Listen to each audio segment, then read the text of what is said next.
On this week's episode, I am talking to Lew Berl. Lew is best known as the lead guitarist for the UK thrash metal band Dishonour The Crown. However, he's also been somewhat of an expert in self-producing and home recording. And he's also been a musical partner in crime of mine for a good decade, having worked together in a deathcore band back in 2011 called Plague the Impure, then again in another heavy group called Jesu Karhu in 2017. The main topics include Dishonour The Crown's history, their releases and shows, and what the future holds.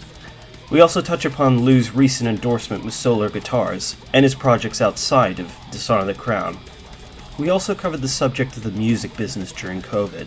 This episode was originally recorded in early February, during a period of a nationwide lockdown without any clear roadmap of getting out of it. We discussed the madness that has permeated social media as a result of this lockdown period. It may get a bit spicy at times, but should prove to be good food for thought. Enjoy. Hello there. Hello. Hello, how you doing? Yeah, good. All good, man. I had a dentist today, so that was fun instead of work. So, yeah. They were telling me they injected you with a Novocaine, so you might have had had a numb mouth or something like that. Yeah. I foolishly went and bought myself a coffee about 20 minutes later, drank that and spat it all over myself. Oh. So, yeah, that did quite well. Did very well, mate. How have you been anyway? You've been all right? Yeah, I'm good, man. I'm good. Just grinding as usual, making the best of a bad situation, as we all are, I'm guessing. And like you and I have been chatting pretty much with various video apps since this whole lockdown started. It's just the way of things now, as you know, and we're just doing the best we can just to stay sane. Yeah, well, a lot of us are managing to do that. A lot of us sort of are. But we've got to keep going. At the end of the day, you have to just keep going because there's nothing that we can do about this situation. We're not in control of it. We're only in control of our own situation, really. And it's hard to not sit around and be miserable all the time, but it is time wasted. Really is time wasted at the moment. Can understand, obviously, people are out of work and, well, they've not really got much money to go and do the things they want to do, and the things they want to do are all shut. But to sit there in the negative mindset is not the one. It's not the one, which is why you and me have been talking a lot anyway over video call, talking nonsense and keeping each other sane. Yeah, it's like a bad reality show. At least most of 2020 was just watching things just catching fire and getting all dramatic between social media and then some parts of real life. But I was going to say, yeah, just watching everything gradually getting worse in everyone else's situation, just not ours, but just around the world. Obviously, everything that's been going on in the news, you just got to sit and just watch it from far away and just go, oh, can't get involved in this. Can't get involved in this anymore. I've got my own house to tend to, got my own friends and family to tend to. It's probably the right mindset to have, stops you from at least shouting at the walls, or at least the cabin fever won't set in as fast. I was going to mention, just probably having full-on conversations at this point. Basically, I just wanted to sort of go over, since, we've been chatting like this now for a good year now, and figured it'd be a good space just to sort of go over sort of what you've done and just sort of tackle the subject of how, the music industry sort of handled COVID. I mean, sure, gigs are all done. At the time of recording, we're going through yet another lockdown, so there doesn't seem to be much of an end in sight. And even if there is, it's probably going to take an even while longer for that gig culture to come back, naturally speaking. So it's really just a means of how do you stay productive in a time like this. Let's go over sort of Dishonour The Crown for a start, because I want to tackle both that, the recent Solar Guitar endorsement. Congrats again on that, by the way. I know I've already told you that earlier. Yeah, thanks, dude. And just a few other tidbits as well, like the music business in COVID, home recording, that kind of thing. Let's start with the big meaty one, which is Dishonour The Crown. Now, you've been in there sort of, I think it's fair to say sort of on and off, sort of between 2013 till it's like resurgence starting again in 2018 to present day. I'll give a brief bio of my understanding from, I guess, the the punter's perspective, but obviously feel free to give your sort of take on it. Because my understanding is like it started initially as sort of a studio project between Ron Darling of Romeo Must Die fame and Tom Hennessy of King Size Blues and various other groups. Recorded an EP, released Gone to the Dogs, actually got a pretty much a very much larger than usual reception, especially for, you know, a normal band. I think I remember they got featured in a Metal Hammer CD. And then they sort of hired a band, started doing gigs around started 2013. I think I was at their first two shows, Blackheart and Camden, and then the Unicorn, sort of side by side each other. And then that led on to other shows like Bloodstock Festival of that year in 2013. You joined sort of late 2013, stuck around until it sort of dissolved around mid 2014, and then it just came back in 2018.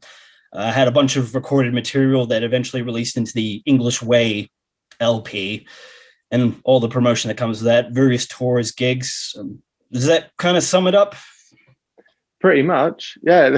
that's definitely the short, easier version. You need to add in other things, like all of us had pretty mad lives back in 2013-14. A lot of us have loads of things going on in our personal lives. So obviously I joined the band in 2013 basically to replace Ron.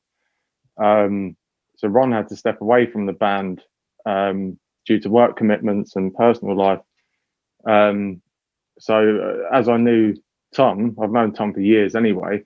We were jamming in a band with Quentin from, obviously, you know, from Red Method. Yeah. And his brother Tory Lucian, who was drumming. We all met up in. Tom was staying in this house in Harrow. We all met up in the shed. We just started jamming, like these tracks that Quentin and Tom had put together. And then Tom actually showed us the DTC demo, the Gone to the Dogs demo, with no vocals or anything on it like that. Saying, "Oh, yeah, I'm doing this other project with Ron." We're like, "All right, yeah, cool, nice one, yeah." And then a couple of months went by, nothing really happened with what we were doing, me, Quentin, and Tom, and Tori, and obviously Tori was always working. So Tom went to do Dishonour The Crown, and then me and Quentin still sort of jammed now and again life got in the way. Life got busy and hectic and stressful as it does.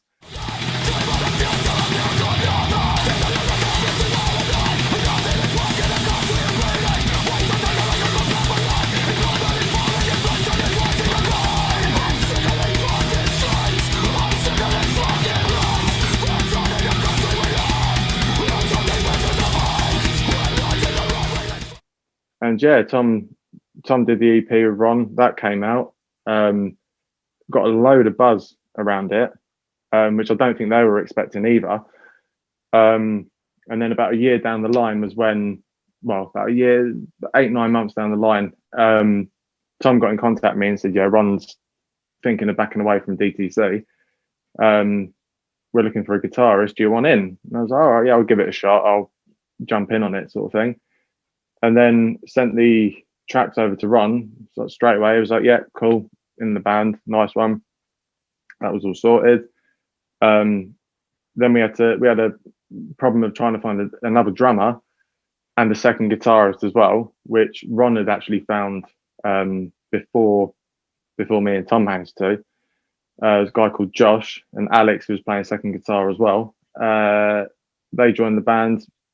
We'll practice. We had a few runs of shows, and then it all sort of just all just came to a halt because of, again, personal things going on, or as they do when you're between the age of 23, 30, working a minimum wage job like I was at the time. And obviously there was a lot of other issues going on, none internally with the band. It was always external. Everything that's ever gone wrong has always been external every single time. Rotten luck. Yeah, so yeah, we did about 3, I think it's only like 3 or 4 shows we did with that lineup, and then that was that. And then a couple of years went by. I was just doing my own thing now and again, just when I had time. And obviously my son was born 2016, so from 2016 onwards as well, it was all focused on family, kids, all the rest of it. And nothing was happening with DTC. Tom was obviously with Quinton doing Kill for Company, wasn't it? Now. Yeah, Kill for Company. Yeah, it was basically those tracks that they were using were basically what they were from years before. I was going to say, yeah, that project was kind of a precursor to what would become Kill for Company, wasn't it? Yeah. A lot of the songs, like, because I remember hearing them at the time, thinking, I remember jamming those.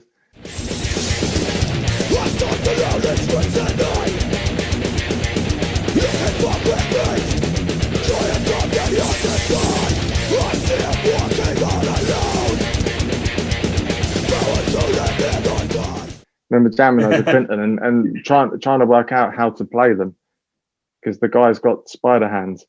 But Tom was doing that for a while. I was obviously at home being a dad. And then 2018 came around. Tom had left Kill for Company.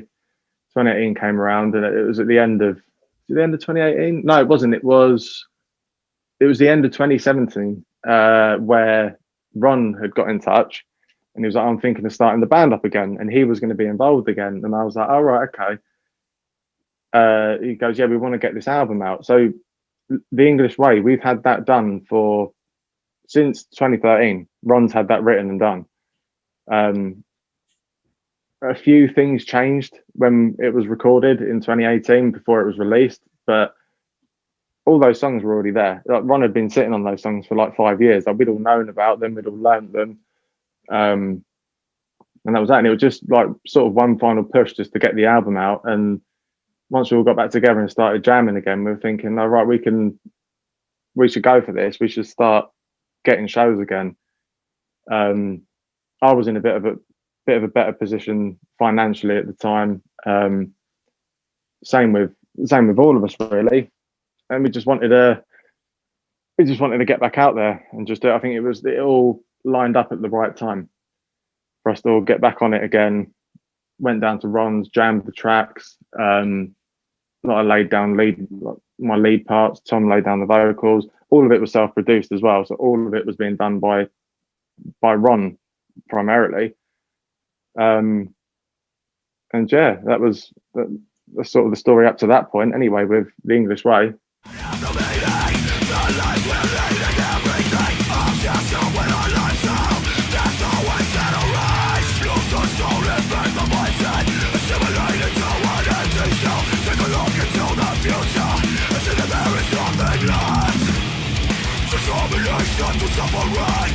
Yeah, and that obviously followed a fair amount of sort of gigs, touring, and promotion. I mean, a lot of the videos that sort of came out following up from that, you had Ron making, was it A Week Into the Bone lyric video? Which has got a spelling mistake in it. Yeah, I remember you telling me this. That's unfortunate. Easy mistake to make. Look, but that's classic us. That is classic us every time. It's classic. The thing is, at the end of the day, we're human beings. So I mean, what can we do? What else do you expect? Like, we were working so hard at the time to get everything done. Ron was completely burnt out getting this done. Bless him. Like, he put so much work into that album and the whole process. Because again, we were self-producing. Everything was being done at home. There was no record label involved. There's no producers involved. There's nothing. It's completely DIY, which is what the EP was as well.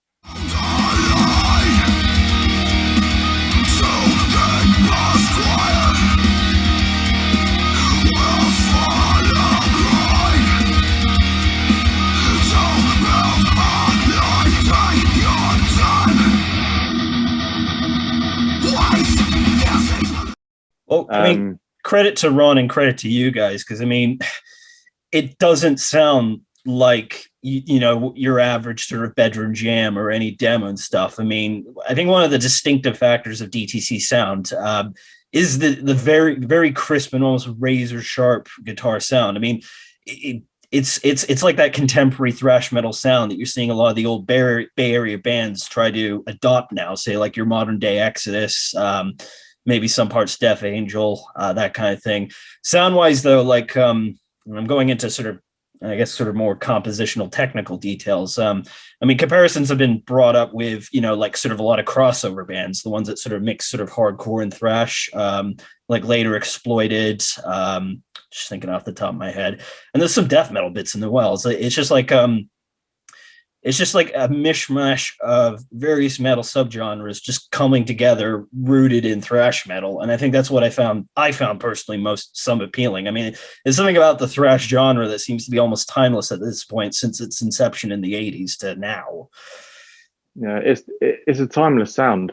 It's a completely timeless sound. I mean, it's been done over and over and over again, and everyone's got their different take on it.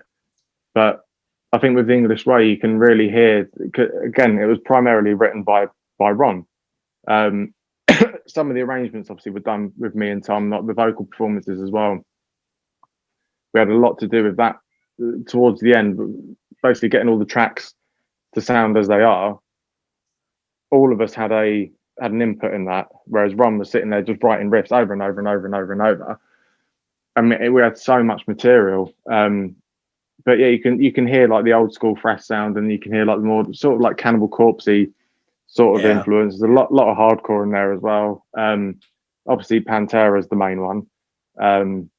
So much so that it's one of their tracks is on the album. So much so that you had to cover Strength Beyond Strength. Yeah.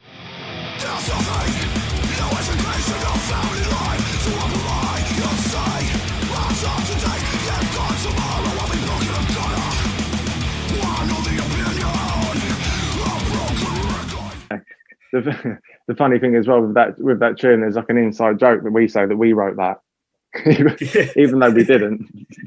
So every time that Pantera bringing out that song after we wrote it. But yeah, the thing is, it's such a good song, and even that again, that's another one of Ron's choices for him to choose that to go on the album, because we've done a couple of covers. We've done Stamping Ground as well. Obviously, Ron used to be in the band in Romeo Must Die. Yeah, with members from Stamping Ground. So doing that cover was a no-brainer. But even the sound of it and the sound of the cover for Strength Beyond Strength, it just fits so well with the whole sound of the album. So it was all. That's why again we just joke about it, just saying, "Oh, imagine if that was one of our songs." And wonder if anyone will notice.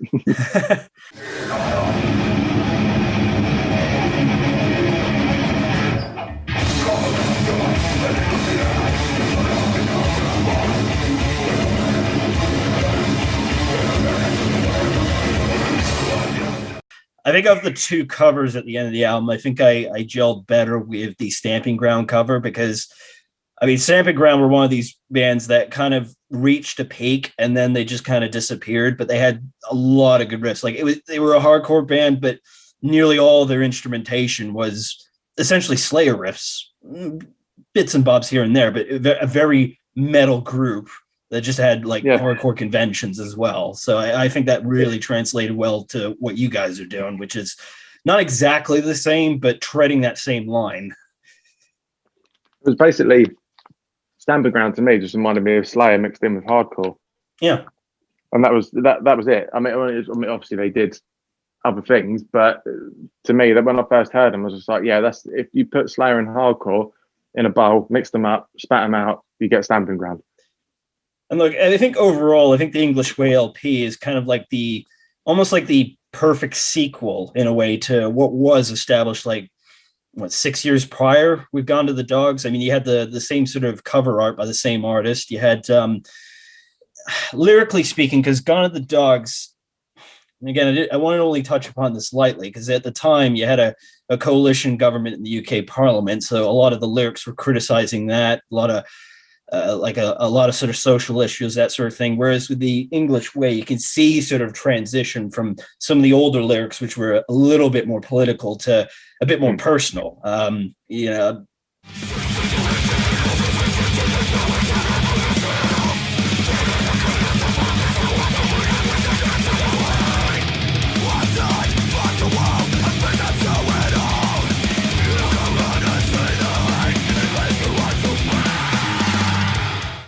New Ways to Heal comes to mind as well. I mean, you can tell that's a much more sort of personal track. I know you can't probably comment exactly on the lyrics per se, since they're coming from Tom, but there's sort of a theme change going on there, sort of a mix of the old and the new sort of going on.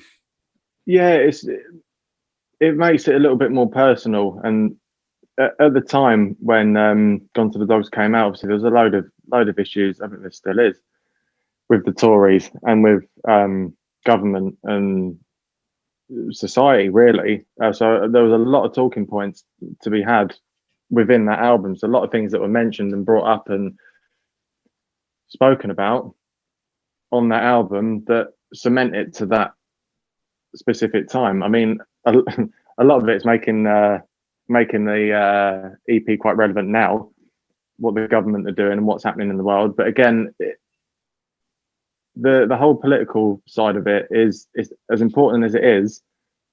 It can get a little bit stale because it doesn't age well. It does obviously cement certain albums and certain songs to a certain time. But I mean, there's going to be that element in the new stuff.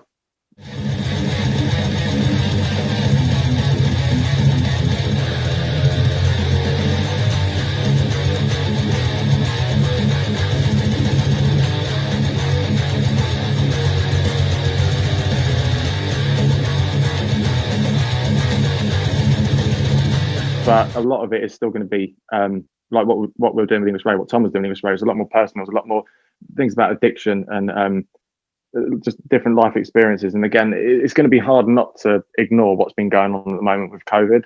So for me to turn around and say that we're going to rule out being political again is ridiculous, because there's no way it's not going to happen. But it won't be as in your face as the EP was. Same as English Way, it was just a bit more of a step away from the political conversation. I mean, at the very least, you could say it was the very sort of punk rock thing to do, because, yeah, again, the sort of comparisons with the Exploited sort of going back then would seem sort of apt, especially tied to both the music and the lyrics. So, you know, you could always use that as an excuse. Yeah, well, the thing with the Exploited, though, I mean, they've been doing that for a very long time. Again, this is my point, where it can become stale because a lot of other people are doing it. A lot of other bands are doing this. Not that I'm against making a statement on certain subjects, but certain ones don't age well. Certain subjects don't age well. Certain topics don't age very well. Certain opinions obviously don't age very well. Certain merchandise doesn't age well either. Yeah, exactly. Yeah, I mean, we've got a T-shirt with David Cameron's face on the front, and I mean, he's not even in power anymore. No. So he's completely irrelevant. Apart from, I mean, he's quite relevant amongst pigs, but other than that, he's just, yeah. Which incidentally is why we end up having merch when we were playing shows, whatever they are. Can't remember them. We'd have our merch table out, we'd have all the stuff on there, and everything else would be gone, and that would still be there. People would be asking us, who's the guy on the front? Who's the guy on the T-shirt? And we'd just be like, oh, David Cameron. Well, who's David Cameron? Like, okay. But then again, we're going back like, what, 6 years now? Yeah. 6, 7 years. I mean, it's like the same as sort of putting like Donald Trump or Theresa May in uncompromising positions as your EP cover. I've seen certain bands do this, and I mean, neither of those two figures are currently in power anyway, so it's going to age pretty badly, as you said. Yeah, I think with Trump now, I think that's going to be a continual one. That's one that people get too much entertainment out of it on both sides. People get far too much entertainment. I mean, he looks bizarre, he is bizarre, and that's it. He's a constant. He's a constant fountain of entertainment, no matter where you start, where you sit politically. This is true. The man's just fucking mad.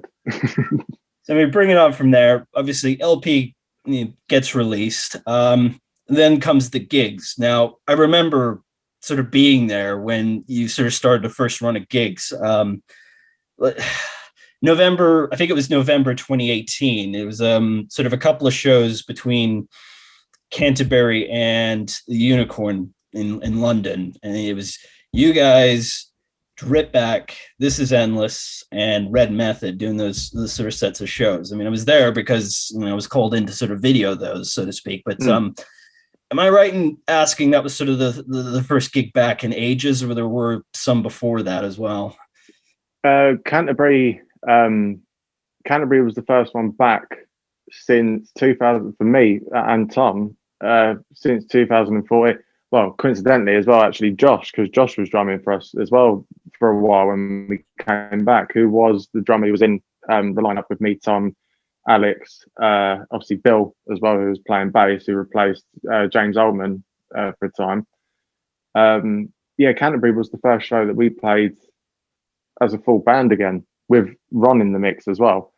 Same with Unicorn was the first. It was it Saturday or Sunday or Friday and Saturday, one of the two. It was yeah, it was a Saturday. It was a Saturday and a Sunday because I Yeah, pretty much had a pretty heavy morning that Sunday after. yeah, it was two shows back to back, back pretty much with the original lineup, for the most part. Other than obviously Craig, who's in the band, the bass player, Craig Dawes. Yeah, he's I'm so glad he's in the band now. I can definitely say that he's one of the things that have kept us going through all of this as well, through all the COVID, through the release of the album, through the tours, through the gigs. He's definitely got his head screwed on, that lad. Yeah, So we do owe a lot to him, a hell of a yeah. lot to him. I was going to ask because I was going to move on to the touring and the gigs that you did sort of 2019 after. I'm guessing he was kind of a linchpin in helping you guys sort of get around from show to show. Yeah, maybe you could talk a bit about that because I remember there was a sort of a summer tour you did, sort of a co-headliner. It was supposed to be a co-headliner with Red Methods. You played Yeah. a set amount of dates. Give us your best sort of tour stories. Great or terrible. Um, I don't know how much I can talk about. There's one infamous one this is with Red Method at the time, with a certain promoter who couldn't pay after the show, and that caused a massive drama. I mean, that was somewhat of a low light, if you will. That all got resolved in the end anyway. But I mean, that little tour was a good laugh. It was good fun. There wasn't anything really that stood out that was completely mad. We were all quite sensible, getting in the van and driving to the venue and all the rest of it. It was all quite, quite quieter than what I'm used to. It's worth mentioning getting trashed. It would have been at this point you would have recruited Gareth on drums. Is that right?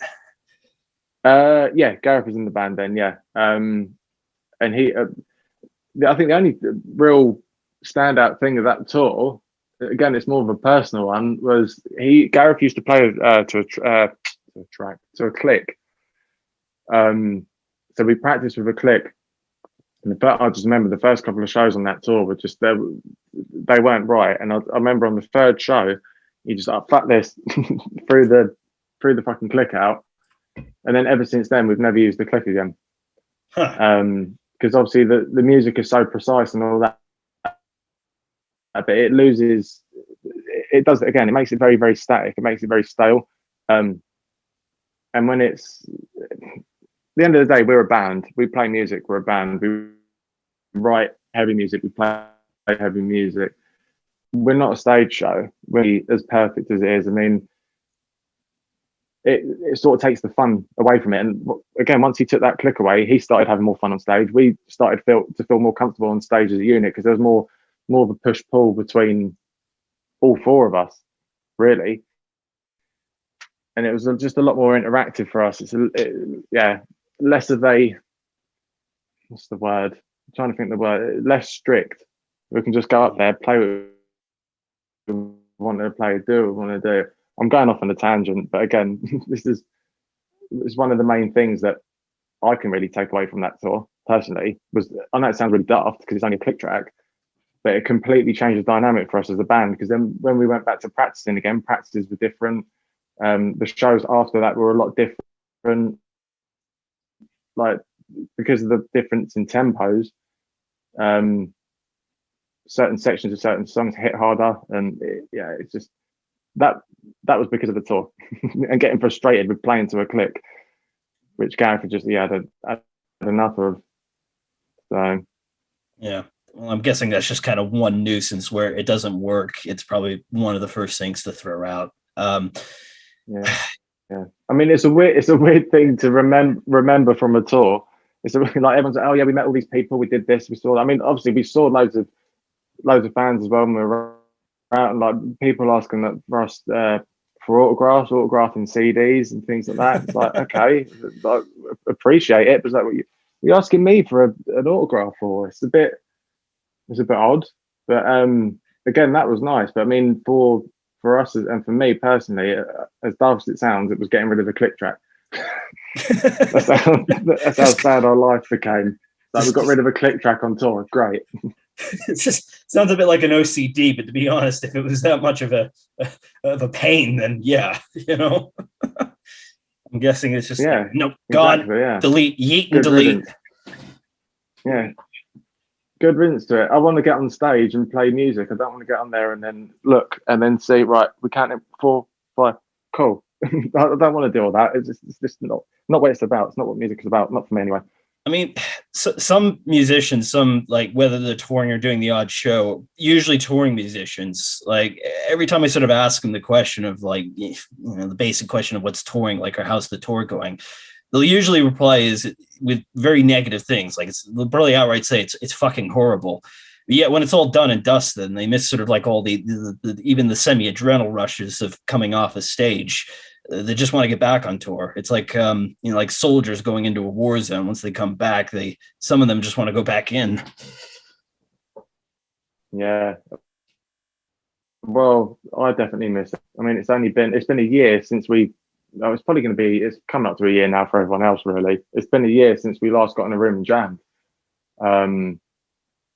It's just bizarre, absolutely bizarre. I mean, we had shows scheduled in April. We did last year, April. I think it might have been September was the original date for some shows. One of them's been pushed to August this year, and I really don't know what's going to happen. No one knows what's going to happen at the moment. And yeah, it makes you miss it a little bit more. It's like you were saying, when you come off tour, it's like you're hungry for more. You want to do more, and you want to do more. And especially with the tour that we did with Red Method, because it was so precise and so like everything. Like we turned up, we got to every gig on time, we loaded in on time. Everything just ran like clockwork. Again, thanks to Craig, who's obsessed with spreadsheets. We saved like a load of money on the tour. We weren't spunking loads of money. It can be done. It can be done in a cost-effective way. We did really well with merch. We did really well with sales of the CD. It was completely unexpected, and we weren't at a loss at the end of it, which happens to a hell of a lot of bands, especially at the level that we're at the moment. You got to take risks, and you got to pump money into it. You don't need to do that. You don't need to pump money into it to get a certain following and shows and a return off of the work that you put in. Yeah. I mean, I heard that some experienced bands or long time bands, sometimes they can only ever sort of break even on most occasions. So, I mean, it sounds like you guys did pretty well at that point. I mean, that tour, we learned a lot. We learned a lot through that tour. Get rid of the click track and how to do tour. That's what we did. That's what we did on that tour. Played some awesome shows, met some wicked people as well, and we learned how to tour efficiently. I should bring up the fact that you're the sole guitarist now, currently operating in Dishonour The Crown, and therefore, like, I understand that you're currently or were writing for a new album, a new LP. Even as COVID's hit, the responsibility is kind of sort of fallen on you. And this, I mean, this should sort of segue into sort of the talk of actual guitar as well. Again, you had a recent sort of endorsement. You made that sort of official from Solar Guitars. And, you had a nice sort of Swish model. So I was just going to ask basically, like, first of all, like, how did that land with the guitar endorsement, and sort of what's your current rig? What's your current gear at the moment? Well, the endorsement came around from basically I've been with Jackson for, well, I've been using Jackson. We sort of had a endorsement with them through the band. This was from 2013. But before that, I've been using Jackson since how old was I? 16, I think. And I got my first Jackson. So that's coming up to what, 15 years. 15 years really. I've been using Jackson, like, and nothing else. And then a mate of mine was bigging up Solar. I saw a lot about Solar on YouTube. Saw more and more people playing them, and we need to try this out, Originally, I was going to just buy a 7-string just to try them out. Of the stuff that I used to write before DTC, it was Defcon, so it was all on 7-strings. So I thought, I'll buy a 7-string, so I'll get on. Yeah, it's just a couple of people that I knew were playing these guitars. Jeremy Pringsheen, I've known him from like back in the SoundCloud days, from like 2009, 2010. It's just sort of one of those dudes that knows everyone. I saw he started playing them. Quentin obviously was playing the 8-string solos as well.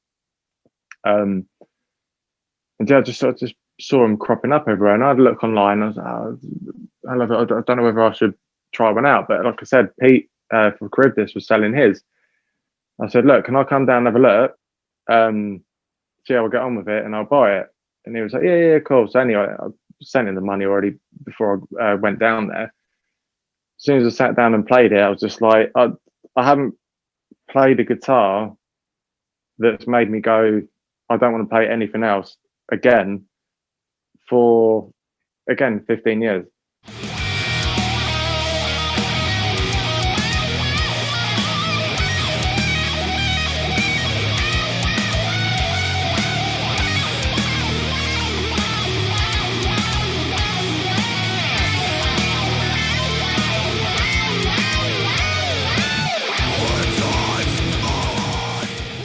Because I've been playing Jackson the whole time, and Jackson pretty much across the board are the same thing every time.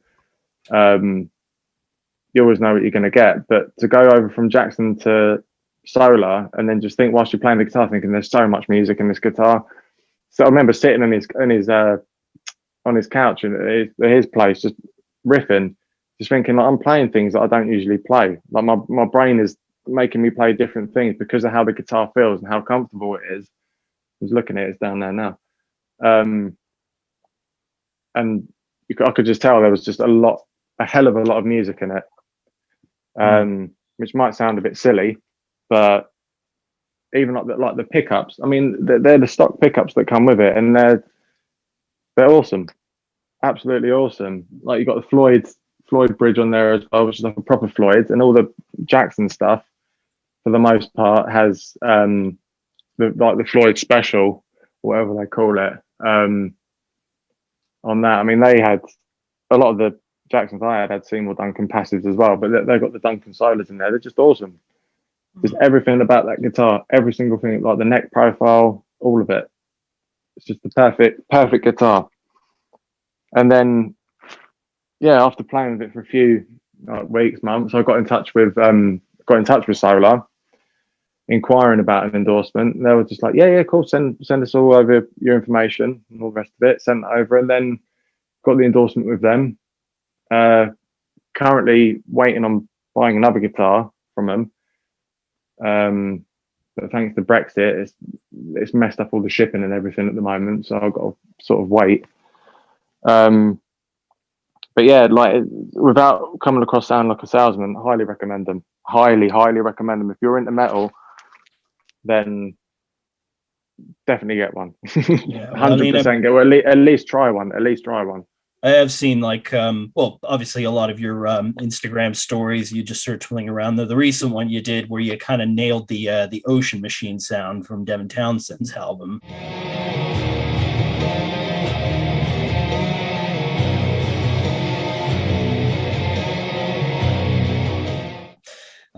But yeah, I could just see that you're sort of having fun just with the guitar itself. What amp what amp and any other sort of effects are you currently running that through at the moment? Well, I'm a gearhead's worst nightmare because I can't stand gear. I'm so I'm so old school. No, I'm not knocking gear, but okay, I'm so old school and very, very less is more. I've got a SD1, Boss SD1, NS2, noise gate. Just seeing if there's nothing else in my chain. I've got nothing else. I've got a Moa chorus reverb pedal, which is just unplugged in the corner of the room at the moment because it just never gets used. And that's it. Going through the EVH 5153, going through a Laney. I can't remember the model number of the cab. I've had that for about 8 years. It's not the best cab in the world, but it does the job for practicing at home. I used to have the Two Notes Torpedo captor and had the Live before that, which has got the attenuator, so you can obviously play. You can push the amp a bit harder at lower volume, and you could use the Live for front of house direct sound from the amp going straight to front of house. But again, I'm not using that anytime soon, so that's gone. That's all been sold now to make way for other gear. But yeah, it's really bare bones, really bare bones. Well, it's probably less just to mess around with, especially live, and I guess it's a classic case of less is more. Yeah, that is exactly it. And my track record of things going wrong on stage as well. It's become a meme. It's become a meme at this point. Like when we were on the tour, Quentin caught a fucking video of me pissing around with my wah pedal. Again, a wah pedal I've had for about 10, 12 years. Like it's never ever gone wrong ever. And then like the third, fourth time I've used it live for we started playing Strength Beyond Strength live on this tour. Just it cut out for no reason, completely cut out. Like got the wireless as well, which is obviously packed away at the moment because there's no point using the wireless in the room. That was all working fine. Everything else was fine. It's just the wire pedal just went no. As soon as I turned it on, no. And I was trying to deactivate it, and no signal was going through. So it's just this. Quentin's just got this video of me just going mad, trying to get this bloody setup to work again, trying to get all the cables to work, trying to work out what it was. So yeah, that's another reason why I like to keep it as bare bones as possible. I mean, if you're putting too much effects in front of what you're doing, unless you're making some weird, freaky, proggy music, then as long as you've got a good amp and a good overdrive pedal in front of it, that's all you should need. That's all I need anyway. It's all I use. I can't get into fancy gear, and it's too much. It's a bit too much for my OCD. Cables everywhere. Can't do that. No amount of gear is going to substitute for good playing.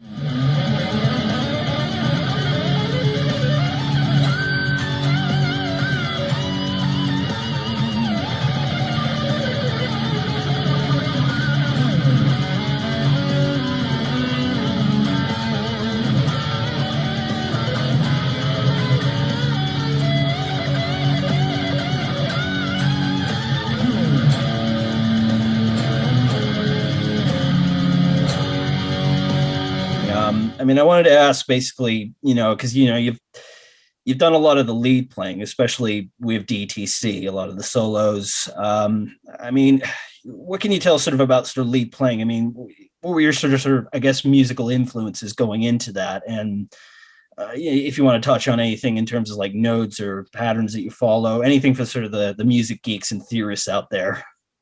Again, I'm the guitarist's worst nightmare, mate. I'm the gearhead's worst nightmare. I'm the muso's worst nightmare. I'm self-taught. I'm completely and utterly self-taught. I couldn't tell you even. I mean, open strings. I know, yeah, E, A, D, G, B, E, and all the rest of it. But if someone started playing a pattern and they go, "Oh, if you play this on this string and this," was like, no, something that it's just never, ever, ever clicked me. I mean, I studied music in school, and I only passed that purely because I wanted a decent grade in it. It didn't interest me. Music interested me, the sound of it, how it feels to play something, how certain sections go into other parts, but when it gets into the notes, and that, again, like a load of people are going to hate that I'm saying this, but it's the truth. It's completely the truth. It's always been imitation for me. If I've watched something and heard something, right, okay, so I'm going to try and learn this by ear now. I'm doing that for years and years and years and years and years. If I listen to a song now, not any song, especially the DTC stuff, when Ron first sent me that, I had all that learned within one night, just from hearing where the notes were going. I couldn't tell you, without sitting there and looking at it for ages, what note it is that's being played. Wouldn't be able to tell you. I could after about an hour, Yeah. But yeah, I'm self-taught, completely self-taught. I don't know it. I know what certain shapes sound like. I couldn't tell you what they're called.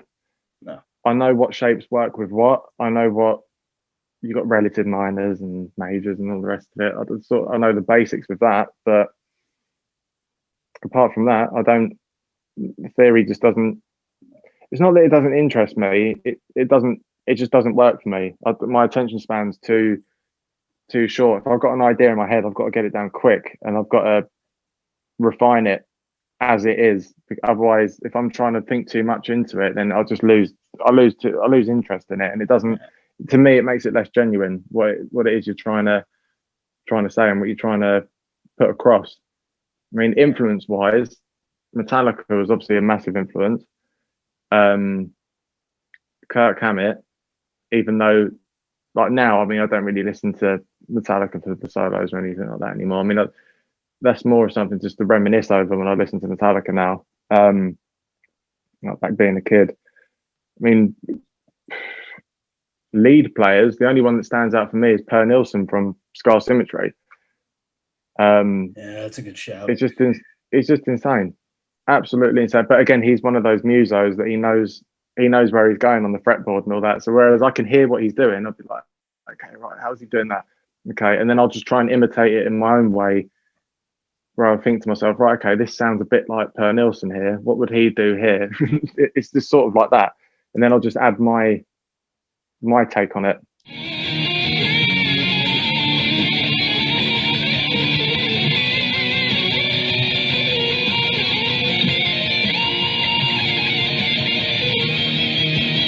Well, to be fair, I think like even a lot of sort of modern metal musicians and guitarists, I think it's fair to say not a lot of them bother with anything academic, like theory or anything like that.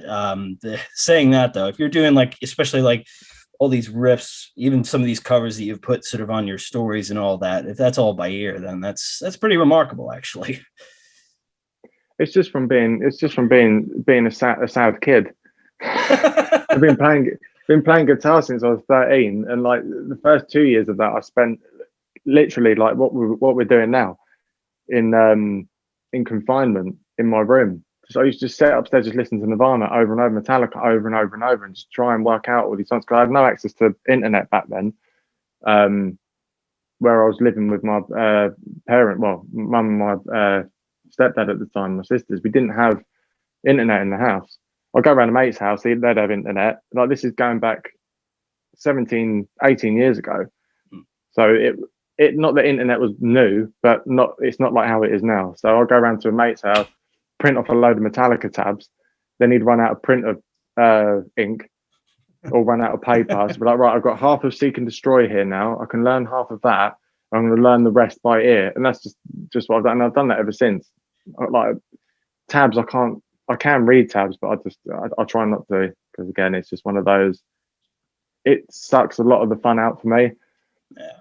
To me, it's how the music feels, not specifically how it should sound, and it's strictly like stuck to a formula. Again, like I said, mate, loads of people are going to hate that I'm saying that, but it's true. I think it's a pretty honest assessment. I'm guessing there's a kind of a sort of a thrill in sort of cracking the mystery behind sort of the riffs and all that, whether it's just styles of playing or, how to approach certain things, and you kind of, take those and sort of make your own thing out of that. And I think you're one of the few people I know that's actually not only apt at sort of like doing all this with the instrument, but also with recording, or at least home recording. I mean, I can remember as far back as 10 years ago, you were just using like like, was it like a Line 6 pod device with probably a copy of Cubase, and then you're just making these really I've hench still got it down sounding, there somewhere under the bed. yeah, these really hench sounding death metal sort of death core tracks for the time. I suppose we should touch upon the little project that we were involved in that was kind of born out of those studio projects, Plague the Impure.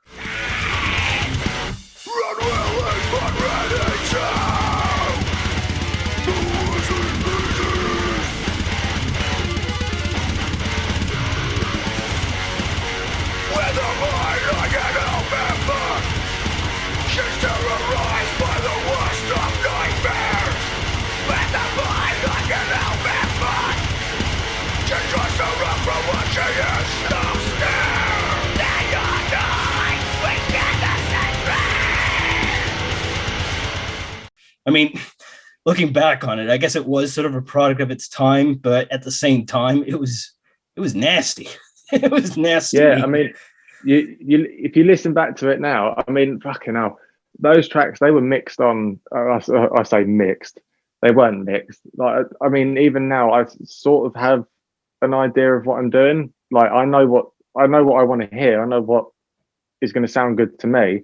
It might not necessarily sound good in someone's car or through their headphones or whatever. But again, a lot of the stuff that I'm writing and doing anyway for demo purposes. With the Plague the Impure stuff, you listen to that stuff now, it's like, all right, okay, were you underwater when you were recording that? All of it was they were recorded on like old PC speakers and that. But that pod, to be fair, the pods, the UX1 and Pod Farm, for what it was good. It was good fun. It did the job. It got the point across. It got the sounds down. It wasn't the best sounding thing, but again, it was all trial and error. Same with really with my playing. It's just that I just kept doing it until I could work out what went where and what sounded a certain way and how to make it sound a certain way. Whereas other people probably just look in the book and they'd know in about 5 minutes, and it took me about 8 years just to find out how to get a guitar to sit properly behind a drum kit. So everyone's just like, well, yeah, you can just do that.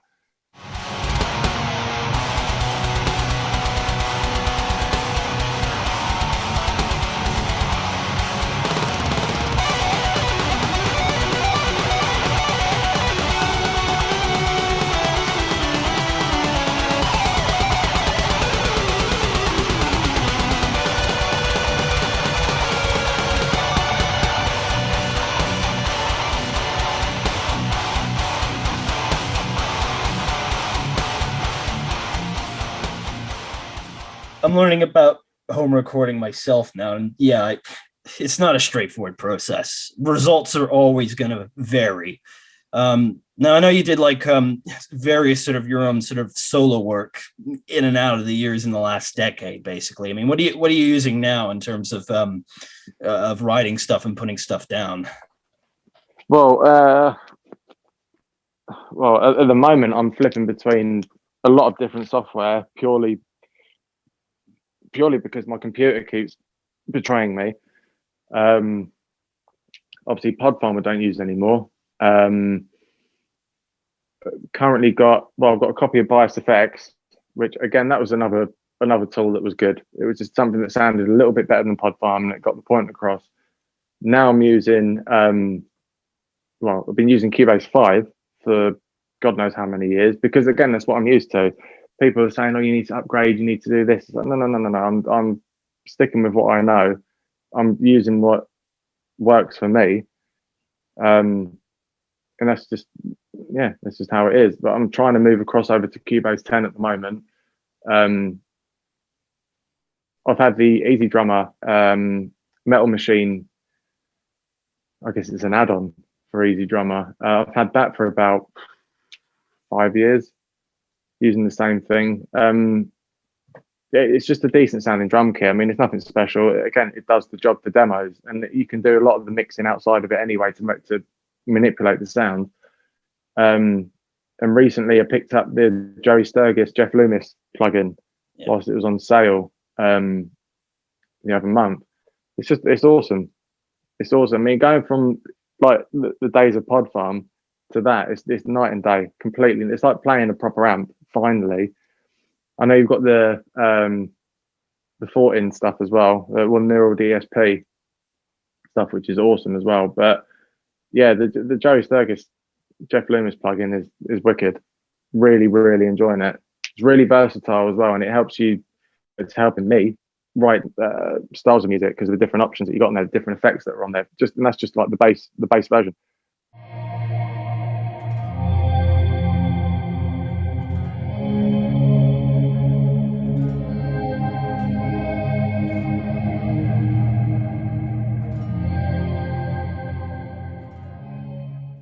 So there's nothing else fancy. It's literally just one plugin, got a clean amp on there, you've got a crunch amp, and you've got a high gain lead channel.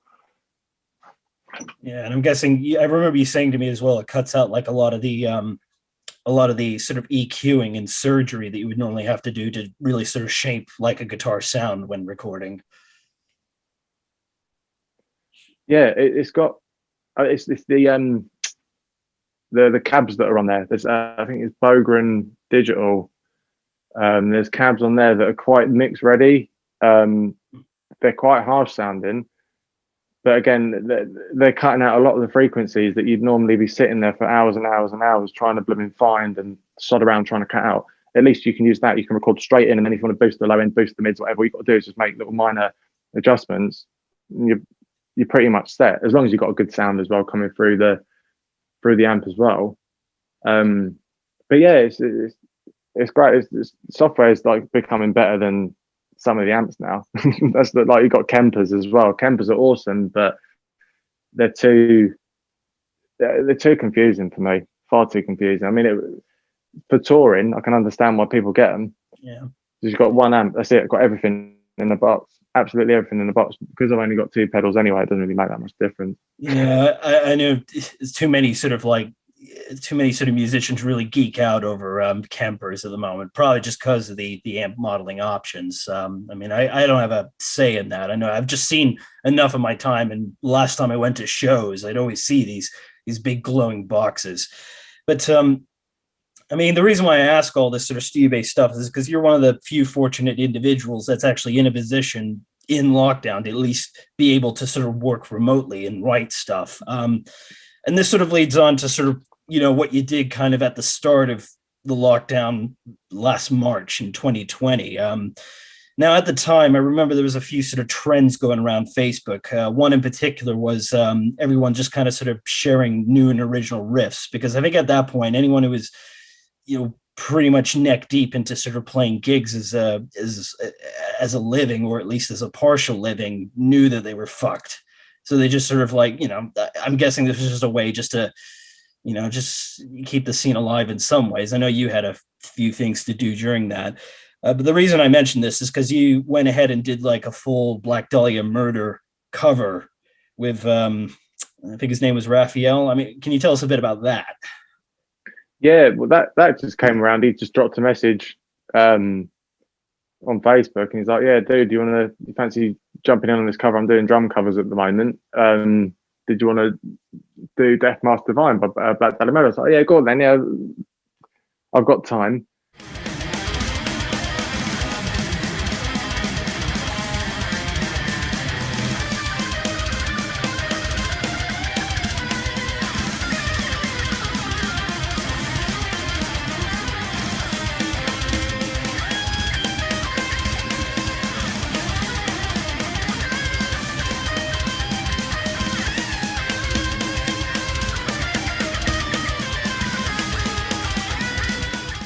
I mean, at the time, I was working. Well, so I had time.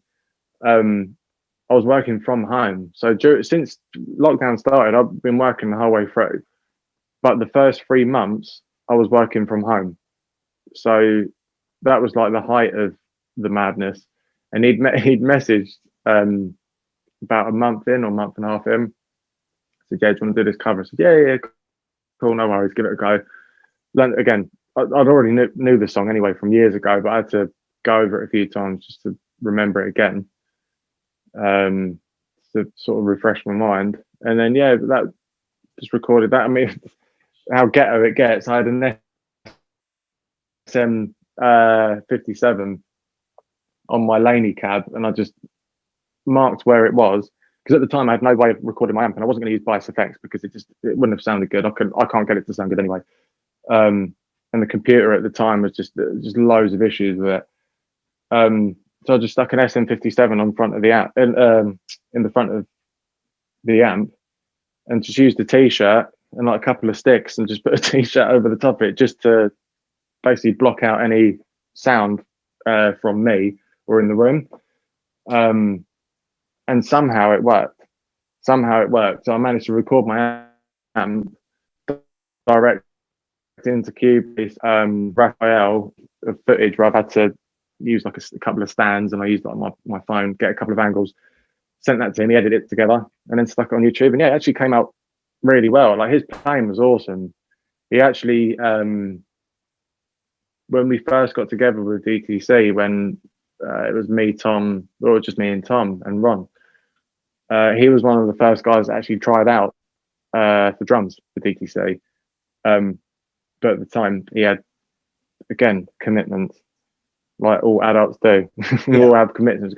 We've got work, we've got blooming kids, or we've got rent, bills to pay. You know, we've got things that we need to do every single day. And his was work, and he didn't know if he'd had the time to fully jump into doing the band full time.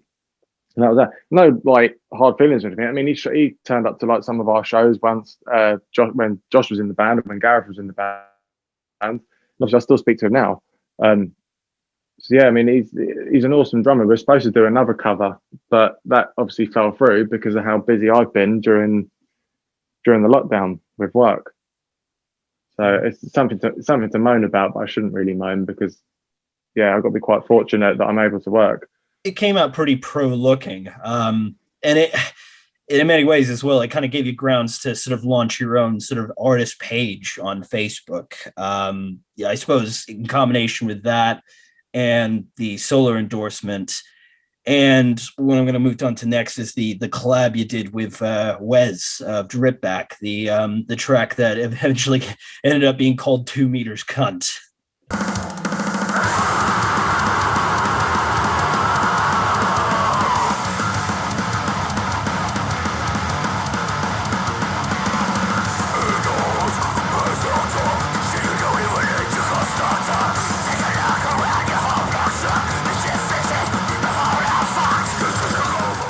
Yeah.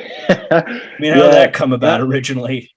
Yeah, that tune's been going around. I wrote that tune about 5 years ago, 5-6 years ago. I'll tell you when it was. It was just after DTC stopped. Yeah, the first time round. So that was around the end of 2014. Fuck me, yeah, it's about 7 years old then. That track. Basically pulling from that library of instrumentals that you've written over the decade. Yeah. And just re-recorded it. I sent it to Wes and I said, yeah, do you fancy doing vocals on it? Just for shits and giggles, something to do. He's like, yeah, cool. And he was recording, I think, for Whale of Sirens. I'm probably getting this wrong because my memory's terrible. He lives in Sweden. He was tracking his vocals for whatever, I'm sure it was Whale of Sirens. And then like he randomly messaged me one day. He goes, yeah, I've done all the vocals. And he's just done them all in one take. He'd done like 4 takes, but they were all done in 1 take each. Recorded those, sent them over to me, sorry. And yeah, he was like, yeah, cool. Yeah, here's the vocals. They're quite rough, but do what you want to do. They're cool. And then it took me months. To get right. He sent me the vocals in April, I think it was. End of March was lockdown, wasn't it? So it was April. He sent them over to me, and then I was so busy with work, so unbelievably busy with work, and trying to, with everything else going on with COVID. By the time you get home from work, you're just like, I can't be bothered. I can't bother to sit on the computer now and spend the next 5-6 hours trying to get this to work. And then every time I did, something would go wrong on the computer, so the project would freeze, or I've lost about 3 years worth of work as well because of what the issues I've had with the computer. So I'd set up all night getting all these vocal tracks cut down and mixed and everything, and putting compression over them, everything, just listening to what I could get, listening to it back and saying, right, what can I do to this to make it sound like it's not recorded in a fucking bedroom like it was. I would listen to it constantly. I'd have it on in the car going to work, listen to it, right, I need to do that, need to do that. Come back, and then one day I just as usual opened it up, and then it was just like, no, file's corrupt, and I lost everything. So I had to start all over. I had to start all over again with an older version of the track, which I couldn't edit any of the guitars because they were done through the captor. So I had no DIs for the guitars. I had no time to track the DIs. So I just had to use what I had, and then put the vocals back into the project again, mixed them as good as I could, and that was it. I couldn't do anything. Every time I adjusted anything on the track, it would just freeze. Well, look, from an outsider's ear, I mean, so what's there now? Yeah, I mean, what's there is very good and very clear sounding and very, very nasty as intended. Not like nasty as in it fucked up. It actually sounds like what it should, I reckon. Just this meaty slab of grindcore. Just with with very hilarious lyrics and topics that are kind of relevant to the time, and I imagine will be for some time even after it's since been released. Yeah, it was just a bit of fun. It was a bit dark. It took way longer than it needed to. It took way longer than it needed to, purely because of the issues I was having this end. Then by the time it was done, I said to Wes, like, yeah, it's done. The song's out now, finally, after like 8 months. You think you'd do anything like that in the future, though, or if not with Wes, any more sort of like collabs with, any other vocalists or peeps, I don't know. Again, with me, it's just all to do with time, because I've been saying for over 10 years now, I want to get this, like, my own EP done, like 5-track, 6-track EP. I want to just get it done and try and get people that I've been in bands with, or people that I've met, people that I'm mates with, to be on the EP or even album, which is something I'm starting to work on now, because we're stuck indoors. We've got nothing else to do. Usually I'll be out seeing people or whatever, socializing or being with the kids and all that. I'm still with the kids now, but it's a very different situation where you come home, you have to stay indoors. It's like, okay, well, I need to bide my time. So I've started making progress on that now. So I need to get in touch with a few other people, mainly vocalists. That's the hard one. Yeah, well, I'm guessing over the time of doing this, you've built up like quite a contact sheet. Yeah, I know who I want on a couple of tracks so far. So I mean, that's some progress, than there has been in the last 10 years. whilst you're doing that as well, and we touched upon this earlier, is you're using the time as well to write new stuff for Dishonour The Crown as well. Yeah, that's taken up most of the time during lockdown, really. Well, most of the free time I've had during lockdown. I mean, I started writing tracks for this a year ago, and we've got about 9-10 tracks at the moment. This is the problem again with the lockdown. We've got these tracks that they're not done. I mean, the structures are pretty much there, all the riffs are there and all that. We need to get together and jam, and we can't because of what's going on with COVID. Like, it's all good and well having these songs there, but we need to get in a room and we need to practice them. We need to see how they are, because a lot of bands and a lot of people these days, I know that restrictions anyway. I mean, the English Way was written like this. All of it was written, all of it was done, and then we never got into a room. We never practiced the tunes. We never thought, oh yeah, we need to change this bit. We need to do that. The songs were done. We all agreed that the songs were the way they were. Then we released them. We could play them. We knew we could play them. We jammed them, but there was like little bits when we're playing and thinking, oh, I wish that bit was there, or I wish this bit was there. And with this album, because I'm predominantly writing all the riffs,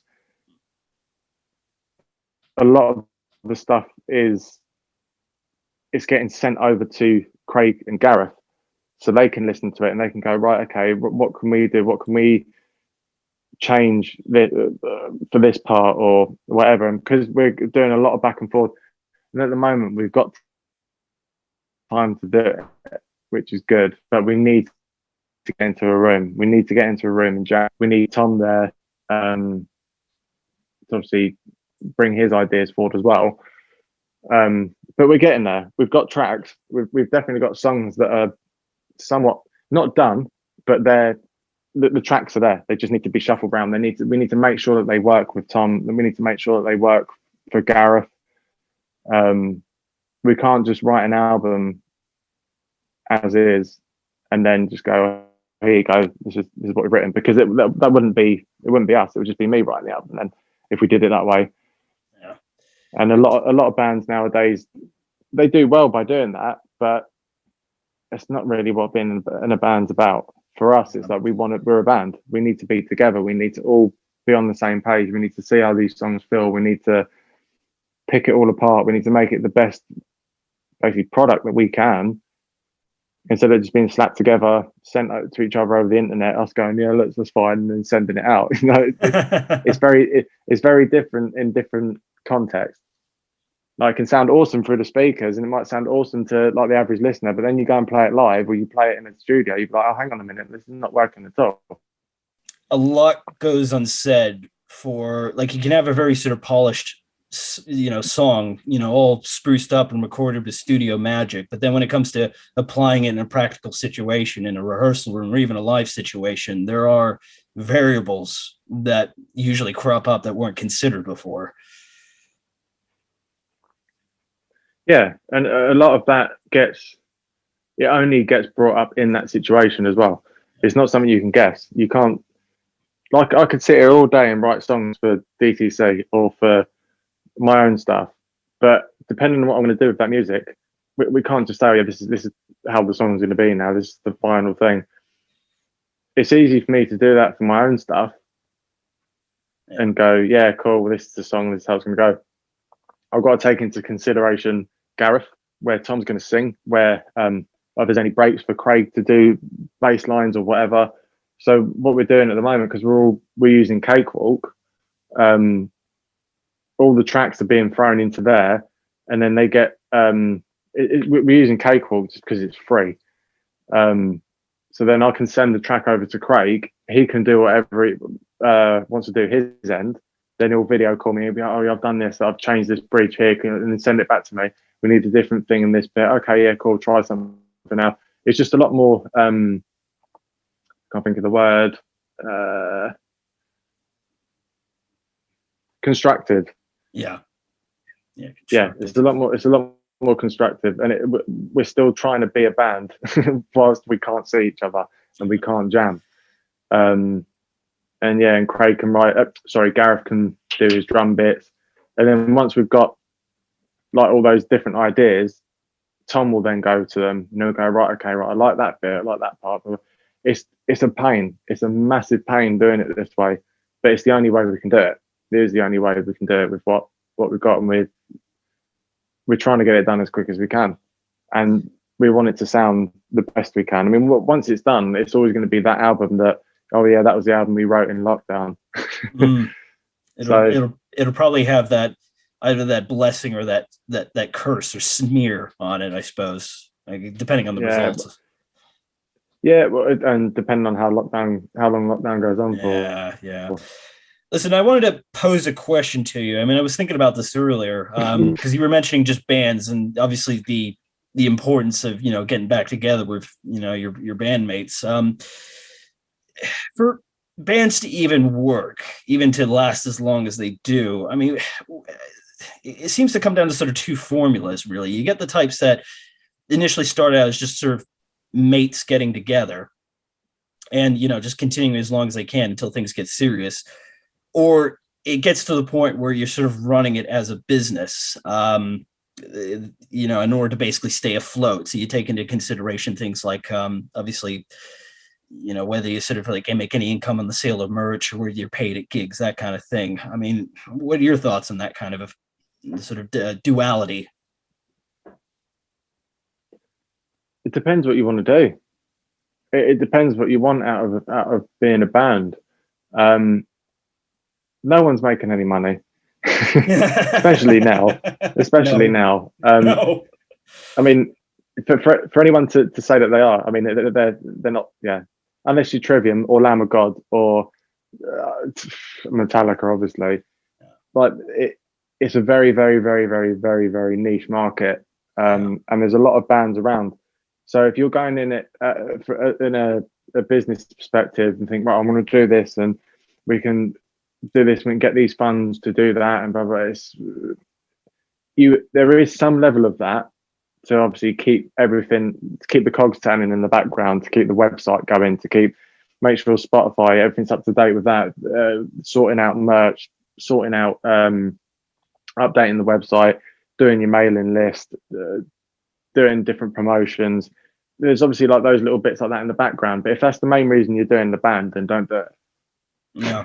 Don't I do think that's it, pretty because sound. there's just no point. You shouldn't be doing it as a business. You should be doing it for the sake of being basically with your mates, Yeah. writing killer tunes, or as good a tune as you want, and make sure that you're enjoying it. Which again brings it back to what we're doing with the album. Yeah. I could sit here, write the whole album, and say, oh, this is what we're doing because of the constraints that we've got during lockdown. But it's not the way to do it. It's just not, Yeah. because that's not being a band. It's a dictatorship doing that. Yeah, I mean, it's no secret that loads of artists, loads of musicians, not just sort of metal acts, but yeah, they're suffering as a result of this. I mean, I suppose it falls under the umbrella of hospitality and leisure that got kind of royally butt fucked by COVID and the lockdown. As a result, some have basically adapted to the situation. I mean, you're seeing obviously more established bands like, as you mentioned, Trivium, just doing these live streaming gigs. I think I remember it was you that was telling me that was, they were raking in quite a hefty amount, but that was just the exception there. And that's on top of Matt Heafy's sort of Twitch streams and that. So my takeaway from all this is it's kind of a change or die situation. You sort of need to sort of evolve with the times, maybe get on sort of like these streaming YouTube channels, even just as an attempt just at something, maybe just throwing shit in the wall, hoping something sticks. Yeah, yes and no. I mean, you're not going to see me or any of the other guys in DCC start a Twitch channel anytime soon. Definitely not. Especially not me. Jesus Christ. I mean, what are they going to do? Like, yeah, tune into my Twitch and just watch me sit at my computer for 4 hours, get really annoyed at mixes, and then probably throw someone at the screen and go to bed. You sure That's wholesome content. You sure you can't just like get in a bathtub and sell gamer girl bathwater like Belle Delphine? I could do, yeah, but the thing is, I don't know if anyone would buy it. I mean, we could do it. We might be able to do that for the next load of merch, innit, for the next album. Why not? Everyone's got to have their weird thing, haven't they? Like, we got vinyl, so yeah. Well, next release, we're going to have bathwater. Beat that. Get Tom in a tub. It doesn't have to be naked. Yeah. Just get him in a tub. Yeah, vocalist's brew. Or king size juice. Yeah, king size e juice. Yeah. Fuck's sake. Yeah, no, yeah, it is. It's either it is adapt or die, I guess. But it depends what level you are as a band, and again, how serious. Like, I understand there are a lot of bands out there at the moment that are really struggling because of what's going on. And it's shit. It really is fucking shit. All of us are having to deal with this. All of us having to deal with lockdown. Whether you're a musician, whether you're a builder, whether you're a fucking freelance,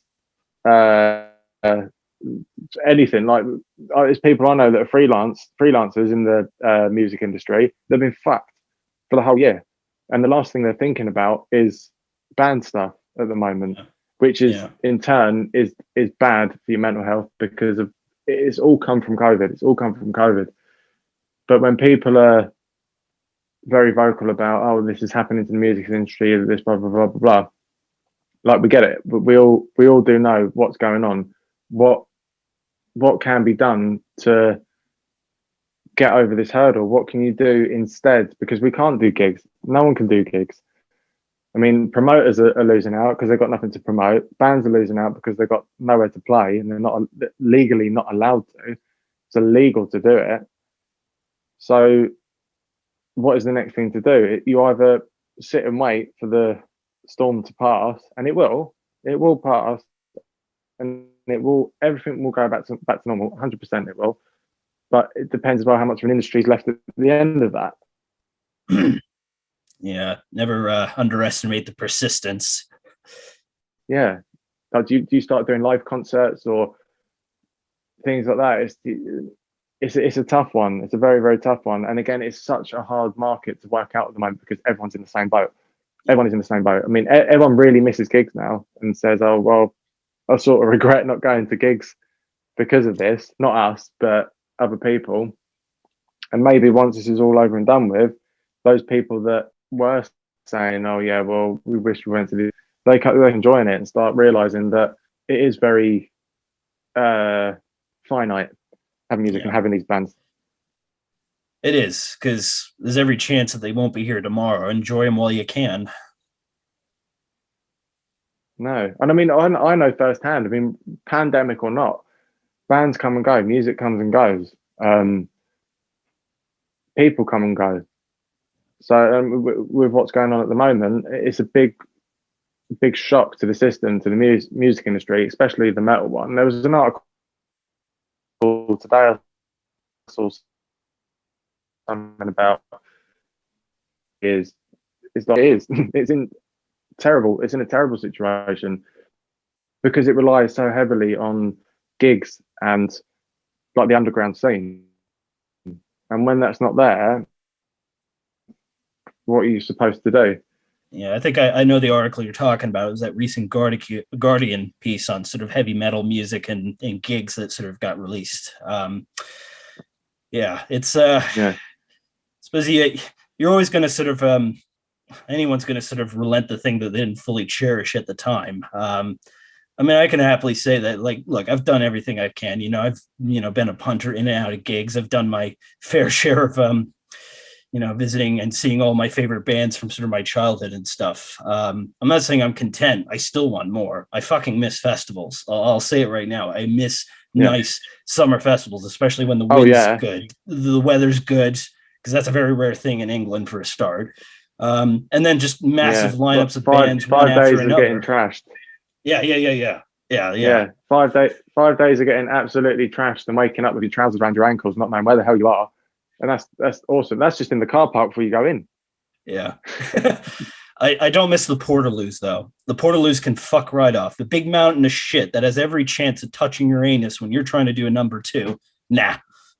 Yeah, it's one of those smells that you only smell at a festival as well. It's not something that you wouldn't go down the high street or something and go, "Oh, that smells of bloodstock."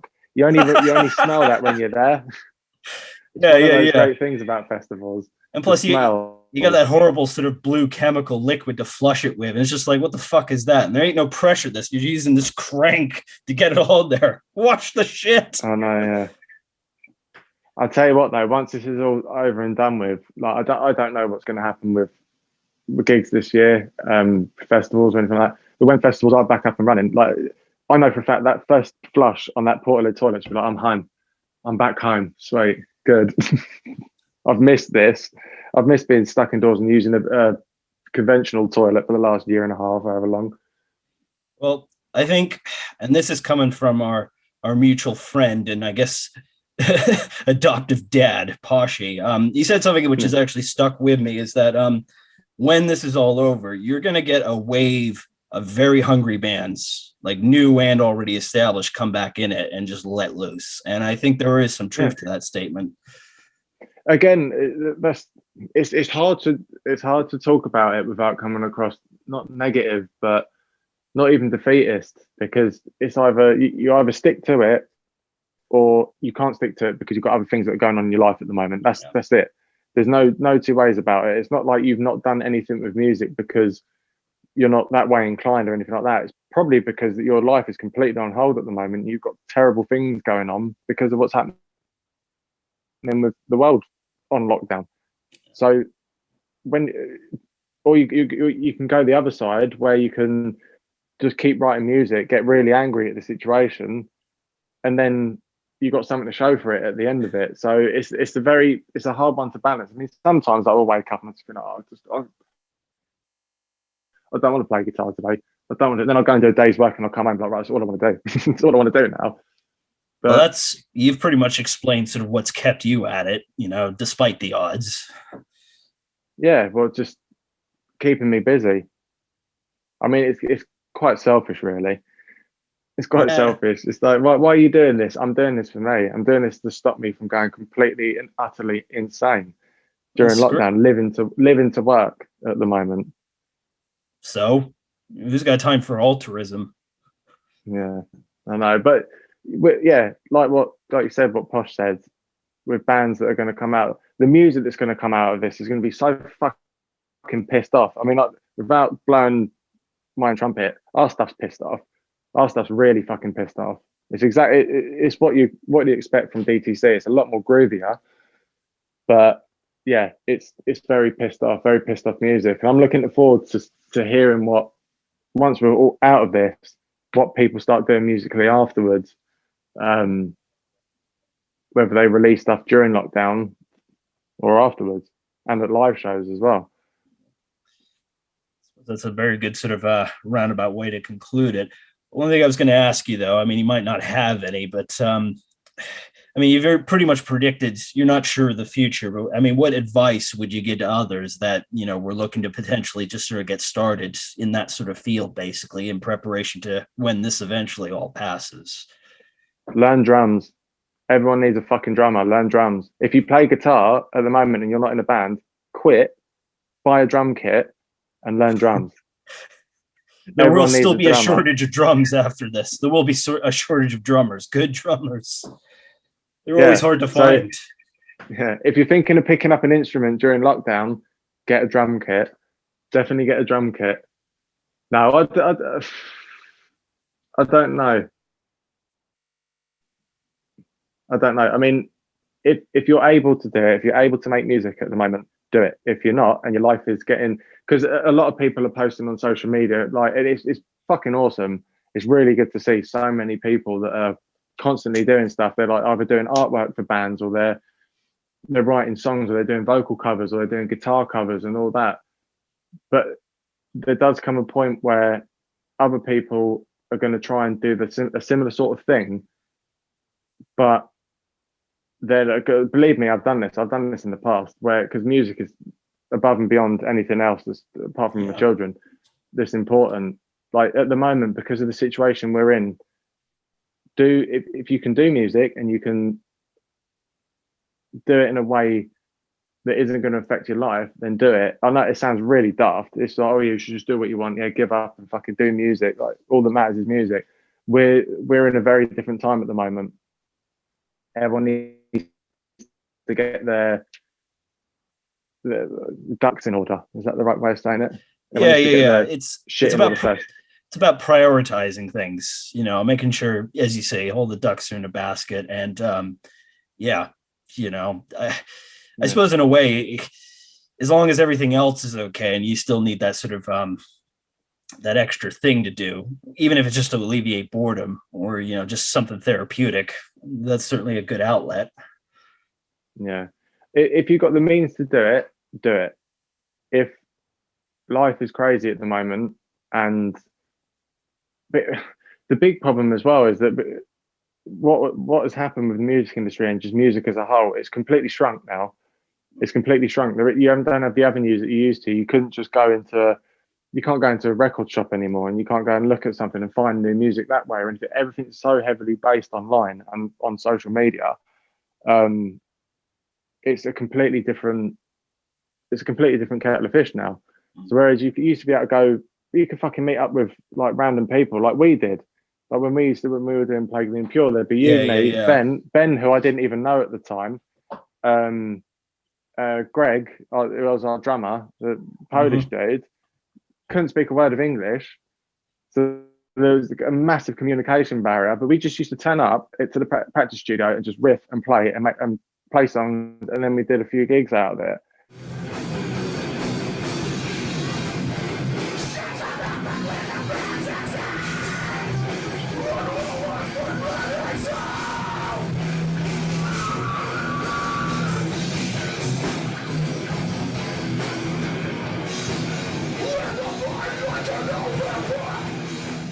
In Now, Chris Igor's defense, he understood the language of blasts. Yeah, well, yeah, he was a fucking awesome death metal drummer, but yeah, he just communicated via drums. Yes. No, not him. See, like, I'm going off on a tangent now because of what's happened with COVID, and there's no way to jam, there's no thing to do, and it's hard. It's ever to make any impact in the music industry, in any scene or anything like that. And I think that the pressure of that alone is quite a lot because people are grappling onto things to try and validate what they're doing and validate who they are as a person. It's like, no, don't do that at the moment. Just get your shit in order. Yes, music is very important. I mean, it's important to me, but it can't take priority over everything else in your life. So if you've got the means to do it, do it. If you haven't already started learning an instrument, ignore everything I just said. Even if you're working constantly, sod all that, buy a drum kit, learn drums, because someone's going to need you. Yeah. It's a hard subject. It's a hard subject to not be harsh about. No, Because personally, I know a lot of people that are doing things at the moment where there's not much point in doing it. I know that you're doing it for the love of doing it, but you got to. We don't know what's happening with the rest of the world at the moment. No. That life is sort of the priority right now. It's probably best to be dealt with the harsh truths and roll with the punches from there. And look, in DTC's defense, after everything and all the bullshit you guys have gone through, I think you've at least made a dent. If not necessarily broken through, at least there's a dent there. So it's something. Yeah, we know firsthand. We know firsthand. I mean, a lot of us have been burnt out many times, not because of the band, but because of certain things that we've all done, or certain situations cropping up, and they've been dealt with in the wrong way. You live and learn as a band, and you live and learn as human beings. But yeah, like I said, I can only speak from experience. Other people, again, will probably watch this and just go, "No, you should do everything you can to do everything you can in music." It's like we're not living in that time now. We're not living in 1984 where you could just quit and then go and, like, as much as I fucking love that, you've got the stress of the real world on top of what's going on at the moment. Despite everything, though, you'd still have your honest crack at it plenty of times over. I don't think it's something you can easily just sort of give up, at least not in your case. No, it always comes back, mate. I mean, I don't mean this in a menacing way, but you do end up sort of coming back to it, even if you just sort of go off for a time, just to, even after maybe like a period of burnout, eventually, it comes calling back. It's not an easy bug, and it's not an easy passion to get rid of. And look, I forget where the source of this came from. I think it's like some internet proverb, but basically it went something like this. Basically, the creative adult is the child that survived. And I think, what, that's pretty poignant. Yeah, I'd say that. I'm definitely still that 13-year-old that's stuck in his fucking bedroom years ago, coming home from school, sitting there listening to Metallica over and over again, trying to work it out and play guitar. I still have that. I still have that in me, but there's still other things in life, like kids, job, bills, of course, things like that get in the way. But they haven't got in the way so much that they don't want me to. It's stopping me from doing music anymore. I've found the balance with that. It's fucking hard. It's stressful. Life is fucking stressful at the moment. Life is really fucking, it's a massive downer, but if everyone keeps focusing on that, we ain't ever going to get out of it. Yeah. So again, like I said, you just got to find the balance. You have to find the balance. That's fair. I think I can agree with that. Let's move on to I guess we'll call it the bonus round, because I'm not even sure if I'll probably release this, but fuck it. We got to cover it because you brought up social media several times. And I need to basically go over, and I might do this with a few people, essentially the pros and cons of social media, sort of the good, the bad, and the ugly, especially in the last few years, especially in relation to music, especially in relation to the metal scene. And I mean, you and I both, we have been outspoken quite publicly on elements of cancel culture making its way into essentially where it doesn't belong. I mean, I don't think it belongs anywhere, but especially when it comes to, say, like when you discuss things like Pantera, for example. Apparently it's verboten to even mention anything to do with Philip Anselmo. Now, I know we were talking about Pantera earlier, and the DTC's cover, Strength Beyond Strength. I don't know, you've actually defended basically, why cancel Pantera? Why is it suddenly forbidden to listen to Pantera? I mean, it even got to the point where Philip Anselmo and the Illegals, his little project, they had a tour booked in New Zealand, and that basically just got canceled just because, he just does one stupid drunken stunt with a Nazi salute and shouts white power.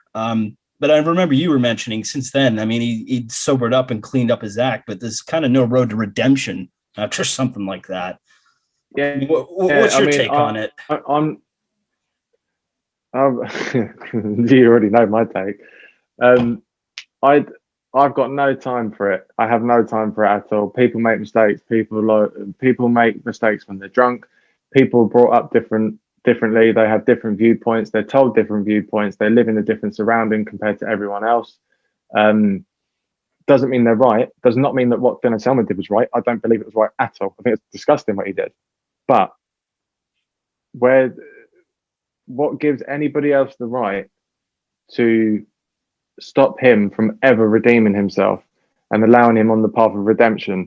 When, if one analogy would be, say if he'd done something that was a criminal offence and he went to prison for 5 years, and then when he came out and then society accepted him because he paid his dues, is that okay? Is that what he needs to do to then, like, where is the mark that he has to reach for people to accept him again, or anyone in those sort of situations? With him especially, it was obviously it's a big name. He's the singer of one of the biggest metal bands of all time, who came out and did something very, very fucking stupid drunkenly, and then with how social media is, it got whipped up into a fucking frenzy. Other people got involved and jumped on the back of that for their own personal gain and attention. And it wasn't just that. It was there was another time that Pantera especially got caught under fire because I think some of their old merch had like the Confederate flag logo. Of course, this was coming at a time when nobody threw a shit fit about the Civil War. Well, it wasn't it wasn't an issue. But times change. You can't hold things that have happened in the past to today's standards. You can't. It's not fair. It's not fair to do that because you can't go back and change it, and you also can't if something's happened in the past at that point, you can't go, well, hang on a minute, what if this happens in the future? You're gonna live your life full of anxiety for the rest of it, going, oh, I can't say this, I can't do that, because what if in 10 years time it's wrong to do that? It's so that there's bigger fish to fry in the world. There really is bigger fish to fry in the world. And I would have thought that COVID would have settled people down and made them a bit more humble, but it hasn't. But not everyone, obviously not everyone. There's a few, a certain group of people, not in our circle or anything like that, but just online, certain people, and they enjoy the drama. They've got nothing else going on. Maybe they should pick up the drums. They should start fucking get off of fucking social media and learn the drums. Fucking I'm gonna need a drummer soon. So there you go. Yeah, because the reason I mentioned that as well, because I mean, Phil Anselmo is quite up there in terms of, I guess, status, and I suppose if you want to say legendary status. So if it can come for him, it can come for anyone. I mean, at the time we're talking, there's a massive sort of media frenzy over Marilyn Manson at the moment. I don't want to comment on that specifically, but my concern is this trickles down and creates even more divides within sort of the music scene, especially when we get out of lockdown as well. And it's just the politicization of everything, the politicization of culture. And well, since music is a part of culture, I mean, I hope we don't come out of this divided just because of shit that was said or done on Facebook or Twitter, which We will. regrettably carried out in the real world. You think we will? We will.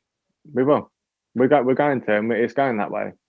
And I've been saying for a year now. Well, like 10 months, because the first couple of months of lockdown were all right. Everyone was like, "Oh yeah, let's go out," and I'm not taking the mick in any way, shape, or form. We'll be careful how I say this. Everyone's going, "Oh yeah, we should do this. We'll all help each other out, go shopping, and clap for the NHS and all that." It was all nice, you know. It was all. Yeah. No one was at each other's throats. No one was kicking off. You get the odd idiot talking about 5G, but that was it, you know. Just like fucking 5G idiots, blah blah. And then it just all went berserk. People just started getting, understandably, they were getting more frustrated with being indoors. People were questioning why they're having to be indoors, blah blah blah blah blah. And it's just constant divisiveness for the sake of divisiveness. If someone's got a different opinion than you, that's fine. That's okay. That isn't a problem. There's loads of people that don't agree with any of my views on certain subjects. I don't like eating runner beans, but someone else might like eating runner beans. Like, that's how ridiculous it is. That's how stupid it is, because we're talking about disagreeing on doesn't impact our personal lives whatsoever. It doesn't. It's nothing to do with us. What's going on, even across the pond. Obviously, me and you have spoken many times about what's happened with in America with Trump and all the rest of it.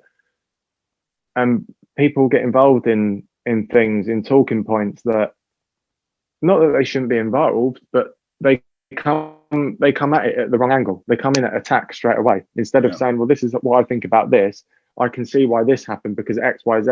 And then when they've got nothing to say back, they go, okay, you're cancelled now. It's the equivalent of this. When you used to have an argument with your mate at school, and they go, oh, blah, blah, blah, yeah, well, I think you did this, whatever. And then the other kid's going like that. La, la, la, la, la, la, la. It's the equivalent of that. Yeah.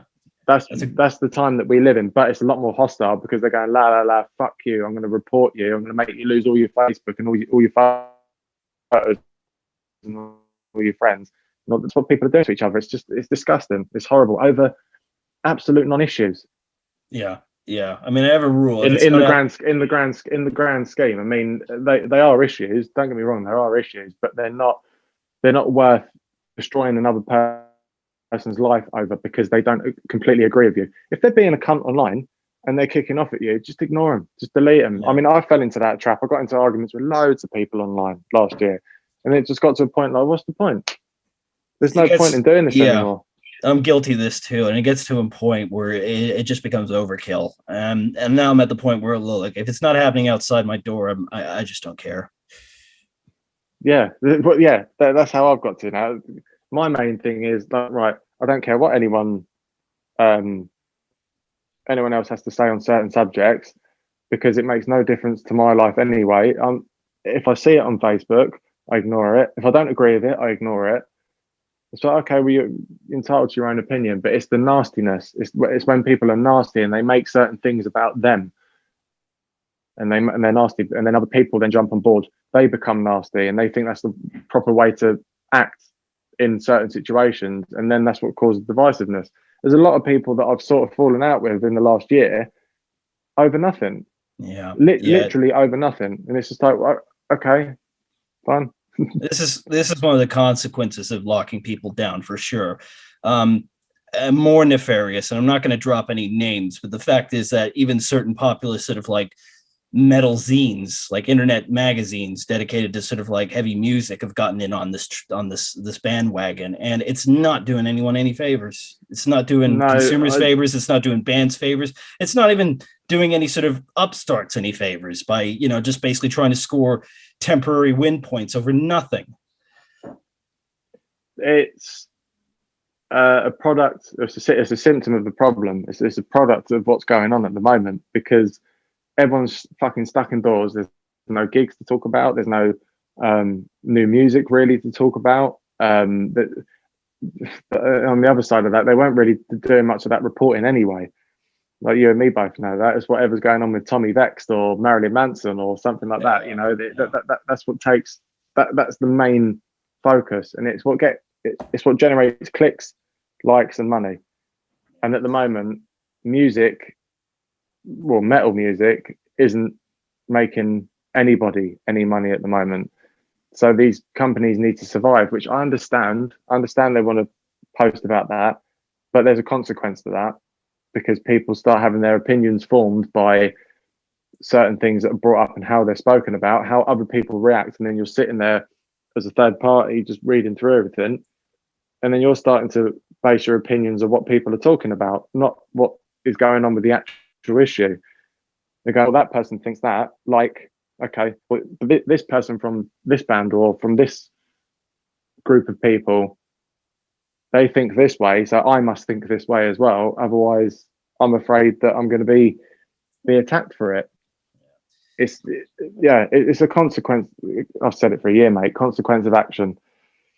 Yeah, no, I agree with all that. And look, I think we've covered basically, I suppose, the more recent sort of bad and ugly of social media. But, you know, for every action like that, and there are many, you can get a few goods out of it. I mean, one thing I was going to essentially bring up was, I mean, you've essentially networked pretty well with the use of social media. I mean, like I said earlier, you set up your own Facebook page dedicated to yourself and your outputs. I know a lot of people follow you for all the occasional sort of little guitar licks and stuff you sort of put up as well.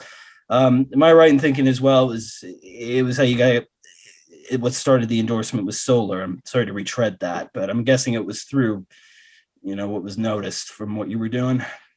Well, no, it was more to do with DTC. I mean, we sent the I sent the tracks over to Louise, who's Ola's wife. So this is what we do, sort of thing. She goes, yeah, it's fucking awesome. I was like, oh, fucking hell, that's cool. That's not nice to hear that back. You know, she goes, yeah, really fucking fast and heavy and thrashy. I was like, yeah, cool. I mean,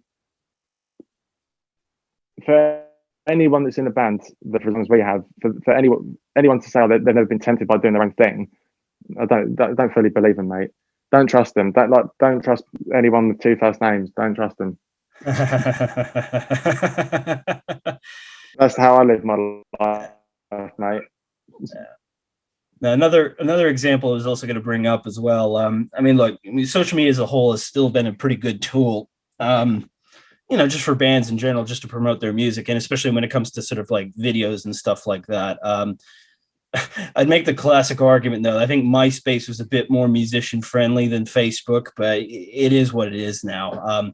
With that being said, I think we could probably use this time to go over sort of what went down with the Same Shit, Different Decade video. It might be worth just mentioning that since we're both here.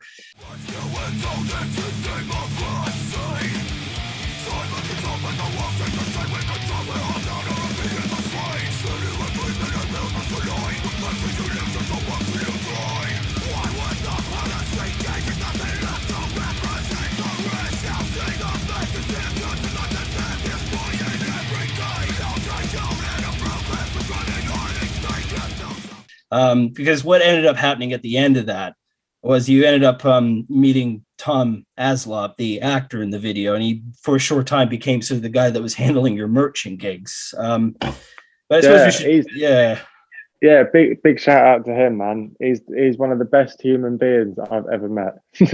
Definitely one of the best human beings. It's one of the most happiest people as well. Incredible. Absolutely. He's like in Brazil or somewhere at the moment. He's having the time of his life at the moment in Brazil. I know, yeah, little fucker. He's in Brazil with his missus, like enjoying the sun, enjoying the world, basically. We're fucking stuck indoors, and he's going, "Oh, how's everything in Plague Island?" Yeah, cheers. Plague Island, yeah, that term. Yeah, Jesus. But just to give obviously anyone, sort of our listeners and viewers, sort of context, what happened with the Same Shit, Different Decade video was that sort of came about very short notice, because coming back to what we were discussing about you guys coming back in those November 2018 gigs, I ended up shooting, like, I was slated to shoot both Drip Back and Red Method at that Unicorn gig. And then just Ron asks, he wants footage as well. I'm just like, oh shit, okay, hope I got enough memory card space. only managed to get like 2 cameras worth of footage. So then we just thought, no, we need some narrative shots. We need something to bulk this out a bit. So we just come up with this idea of just some dude in a suit just handing out pamphlets. You start walking. All right, come for it. All right, you two come out.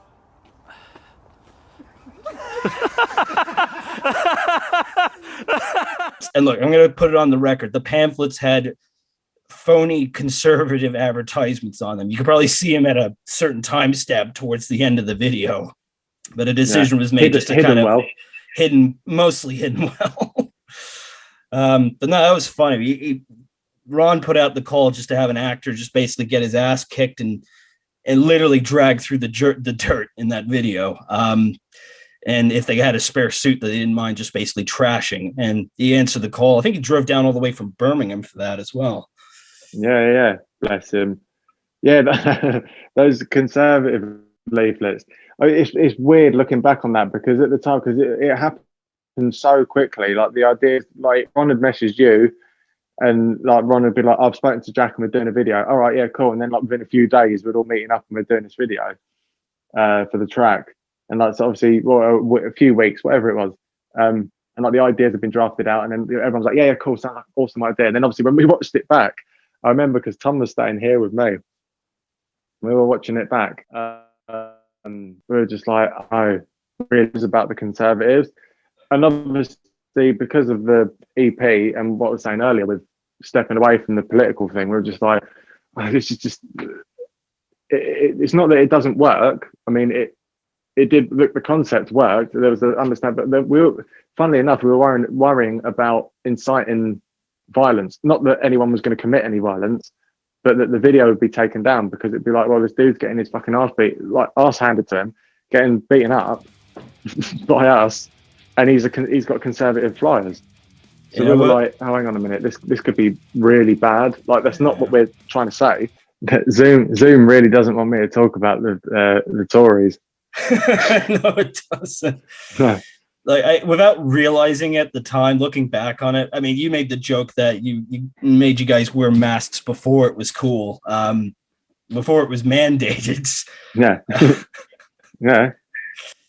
And another thing was like Josh couldn't even make that video shoot because he fucking lives in Cornwall, so we had to Craig from Gutlocker stand in, and I just armed him with a V for Vendetta anonymous mask.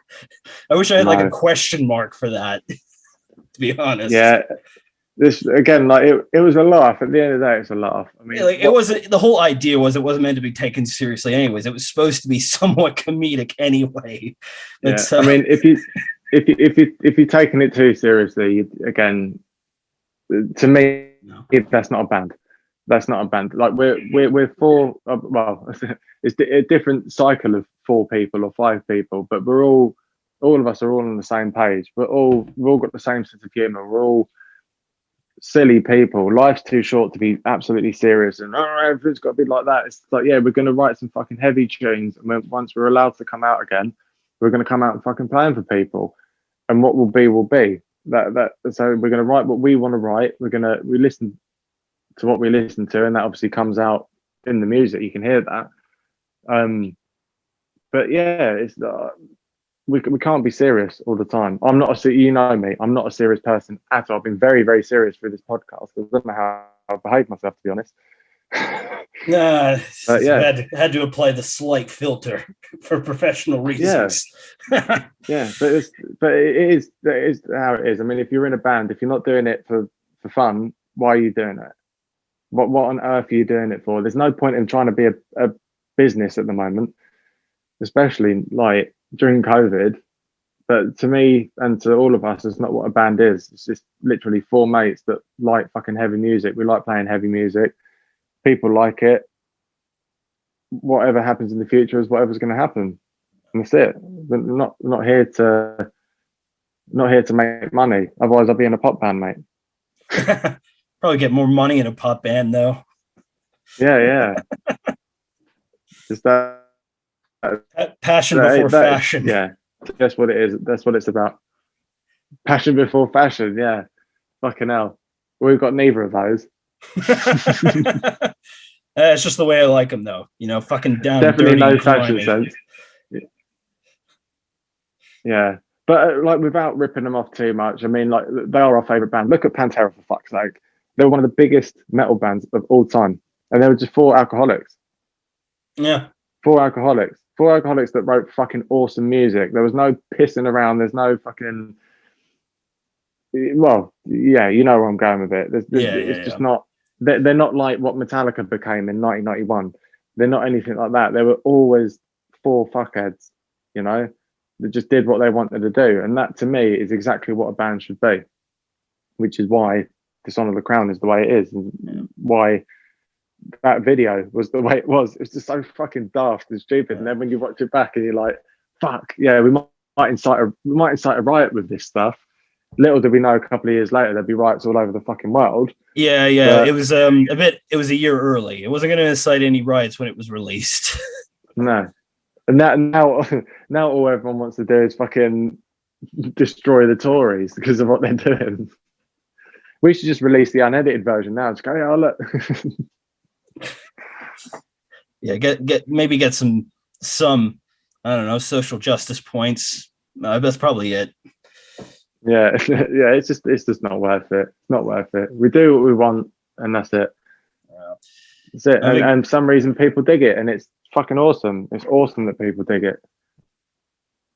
Yeah, I think I'm gonna wrap it up there because I think we've covered probably plenty of ground, probably more so than we should. But fuck it, I've had a blast. I'll probably just chat to you. At some point, anyways, we can talk more shit and probably even find you on Call of Duty so we can just shout at teenagers if they still play it. Yeah, the old pastimes. Harrison, Go to back in the van. Like even the trash talking old Call of Duty games had more balls in the discourse online now. But you can't get away with that now. Again, going back to what you were saying earlier, you can't get away with that shit anymore. The shit that we used to say in there, the shit that used to be said to us, in there. Do you know what I mean? And we would just be like, "Oh fucking hell, all right," and then we just mute them. A fucking retard. Yeah, you're a fucking retard. No, I can't. And then just move on. Like I'm absolutely like my life has not changed one bit by that one guy saying that he was gonna fuck my mum on Xbox. I've taken that shit. Fucking hell, going to Modern Warfare 2 lobby from 2011 or 10, whenever it was. I think we could probably learn a lesson. We could all learn a lesson from just the Xbox Live days of get a thick skin or get the fuck out. Yeah. Yeah. Okay. Yeah. Well, fuck you. Yeah. Well. Yeah. Fuck your mum. Oh. Okay. You get restricted on Facebook for that now. Yeah. Means nothing. It means nothing. It's just people just talking fucking bollocks. It doesn't mean anything. Just fucking hell. If it upsets you that much, block it. Ignore it. Just let it be. Let it be. You're probably doing something that's more offensive to someone else by just being you. You know, like just understand that. Just leave people alone. And if you're being bothered by people, fuck them off. Leave them alone. That's it. Let them do what they're doing. I never reported the guy that threatened to have sex with my mum. So. It was a simpler time. Probably going to have to leave all that the podcast, mate. Yeah. Nah, man. I'm pretty sure there's enough people that would agree with that sort of sentiment. Because come on, like today's cancel culture warriors were probably yesterday's sort of gamers that were killing you with a knife in Call of Duty Modern Warfare. Yeah. It's that meme, innit? Just saying, like, you think times are hard now. Imagine being told by a 13-year-old kid that they're shagging your mum. It's like, yeah, I know. That's offensive. That's quite offensive. All right, I think we should wrap this up before we get cancelled. Yeah. Well, cancel culture come in my room and take my guitar away. This is now property of the Twitter mob. Yeah. Oh, don't. Yeah, that's just. Yeah. No thanks. All right. Thank you for your time, Lewis. It's been always a pleasure, and we will no doubt actually catch up again probably in the next day or two. Anyways, peace out. Yeah. Laters, bro. Take it easy. Bye. Bye.